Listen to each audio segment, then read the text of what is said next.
So today markets tried to rally, but they ended up the day a little confused, which is a reminder that optimism and uncertainty are still fighting for control right now. And in fact, behind today's moves lies this technical setup that I think's worth watching closely. It's a compression in this one stock's price, we'll talk about it here in a bit, that could resolve explosively tomorrow, especially given how little data is coming in thanks to this government shutdown that's still continuing.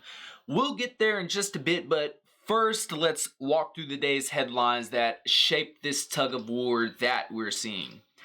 So the rally, it was fueled by another round of strong banking results today. Bank of America and Morgan Stanley posted better than expecting earnings, driven really off of this great performance in trading desks. So this market's really making a killing literally right now. And that momentum followed strong results from other big banks that we got yesterday. So that set the foundation for today, and it was really seen as good news. And Treasury Secretary Scott Bessent added fuel to the flames, mainly on the more bullish side of things, saying a trade deal with South Korea is near and talks with Canada are now back on track. He also framed Trump and Xi Jinping really working on ironing things out between each other, really portraying this as a stabilizer between U.S. and China tensions right now, which kind of calmed the party down today. But overall, today's price action reflected a delicate balance between bank strength and trade diplomacy, pushing sentiment forward while trade war risk and data scarcity keep the pressure on a little bit. Now, let's go back to stocks and circle back to that setup I was talking about, the one I mentioned in the intro. So this chart right here, we're going to do this together. So we're learning, we're fishing together. So this chart right here we're looking at is QQQ, the NASDAQ 100. We're going to put this sucker on the hour chart, kind of zoom in, zoom out a little bit, and we're going to do this together. This is where what I was talking about comes in play. So we're going to click the little pin. I'm doing this on Webull, by the way. I'm going to click the down. We want the extended. You see the sucker right here. Boom, boom. And just for some more reference, y'all see how it's like black and then gray. Black is trading hours, and then the gray is like extended hours, after hours kind of deal. And then we're going to do it again right here. So let's click it again. Boom. So the light blue is what we're looking at. And based on what I just said, you see tomorrow, you see it right here, the black. What happens to these two lines, these two light blue trend lines, which converge into a single point?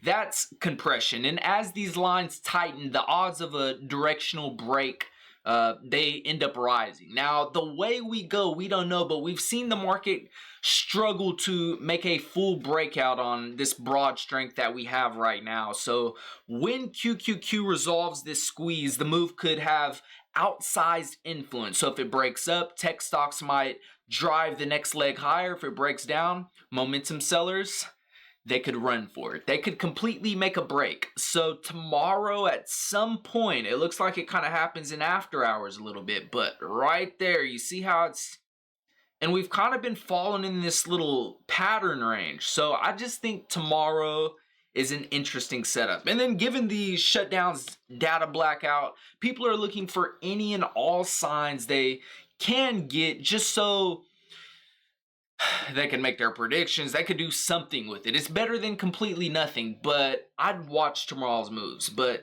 hey, maybe I could be wrong and nothing happens, but I'm gonna bet we're going higher or lower. Tomorrow likely won't be flat. Now, back to the big banks. These institutions get to see the real economy close up front. They get to see it all. It's straight and clear to them because they get to see all of this happening in real time with their account holders. As a group now, these big banks, they made nearly $41 billion in profits, which is up 19% versus last year. Morgan Stanley jumped 4.7%, Bank of America 4.4%. And across earnings calls, execs are saying that consumer spending and business activity still remain resilient despite these economic headwinds. All of this is pretty much old news. Morgan Stanley CEO Ted Pick framed it as market macro uncertainty and enormous opportunity uncomfortably coexisting. So it's a paradox right now. But optimism exists by side with caution. Side by side, in Diamond's cockroach metaphor, he warned yesterday that the credit stress might not stay hidden for long and that we could definitely, it wouldn't be surprising if we seen more of that show up. So credit tightening tends to show first in auto loans and small businesses through hiring and spending through them, or consumer cards like credit cards, which is exactly where most lenders watch right now. And one fired off the alarm that goes back to Jamie Dimon's warning. I believe it was Tricolor and the auto loan delinquency crisis, and that's right as cars hit an all-time high price of $50,000 for a new car. Seen that on like Instagram or something yesterday, or is it Meta now? But anyways, the economy is flashing mixed signals. So the job market is cooling. The inflation still remains elevated. The shutdown isn't necessarily helping anything because it silenced major economic releases that the public gets to see. And pretty much the Fed's Beige book confirmed this. So we got access to the Fed's Beige book today, and what it revealed is more of what we already know. Activity is flat, layoffs are increasing, but we're seeing costs are still rising. Businesses are slow to make hiring decisions under all of this uncertainty.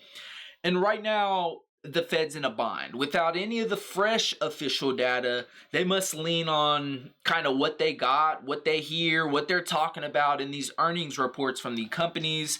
They say they're not focused on the stock market, but I'd imagine they're taking everything with a grain of salt, of course.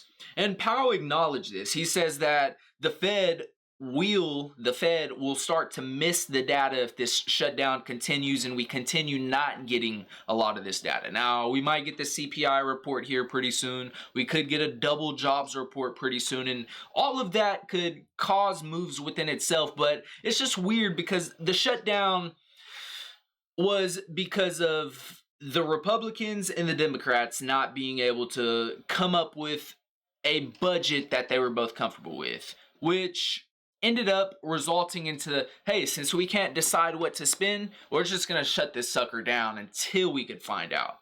But here's the catch. Because they can't decide how much they want to spend, and they decided to just shut down because of that, it costs. Like, that doesn't save any money. It costs, and it costs a lot. So Scott Bessent came out, and that man was doing all types of talking today, but what he warned is that this government shutdown, this closure could be costing $15 billion a day. $15 billion a day, which directly damages confidence people have, and then data flow and policy clarity, and we can see it last a while longer if these things aren't sorted out pretty soon. But in the meantime, pretty much what we got bank earnings propping up sentiment. We got trade diplomacy and cautious optimism are keeping panic at bay. But underneath, we got this tech squeeze about to potentially break out, and this credit risk lurking, which could break out within its own self. So that's on top of the shutdown continuing and is becoming a silent threat that threats both markets and policies just going forward. So all we could do, y'all, all we could really do is stay up to date with what's going on. We could hang out together, learn how to fish, eat some bomb fish together. Like I said, I not for sure, like who knows? I'm just a random guy on the internet, but I just have a feeling we're going one way or another tomorrow. Watch this chart, come back, fry me, make fun of me. I could be the fish I'll fry tomorrow if I'm wrong, but I just watched this. I don't know. It's just, it looks suspicious. And we don't like suspicious. Don't be suspicious. But that's what I got today, y'all. I'll be back to talk about what happens tomorrow. I'm sure I'll talk about this one, but yeah, that's what I got for us today, everybody. Hope your day was awesome. I hope it continues to be awesome. I hope your night is awesome. I hope leading up until you watch tomorrow's video is awesome. And I hope I can make an awesome video for y'all. In the meantime, have a good one.